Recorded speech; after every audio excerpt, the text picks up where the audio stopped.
This is the Lone Crater YouTube. We hope this video helps.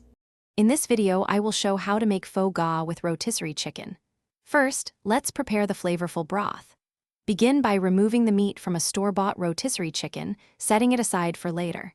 Place the carcass into a large pot with about 8 cups of water.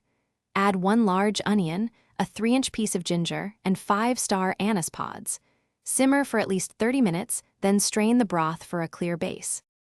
Next, let's get our noodles and toppings ready. Cook about 8 ounces of flat rice noodles according to the package instructions, usually a quick soak in hot water.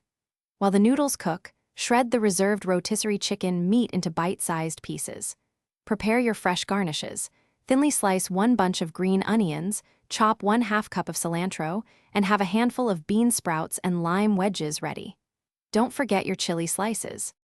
Now for the exciting part, assembling your delicious Pho Ga bowl. Take a large, deep bowl and place a generous portion of the prepared rice noodles at the bottom. Next, artfully arrange the shredded rotisserie chicken meat over the noodles. Carefully ladle the piping hot, aromatic broth over all the ingredients, ensuring everything is submerged. Finally, garnish generously with your fresh cilantro, green onions, and a squeeze of fresh lime juice. Your homemade Pho Ga is now ready to be enjoyed. Serve it immediately while the broth is still wonderfully hot. For those who love to customize, offer hoisin sauce and sriracha on the side.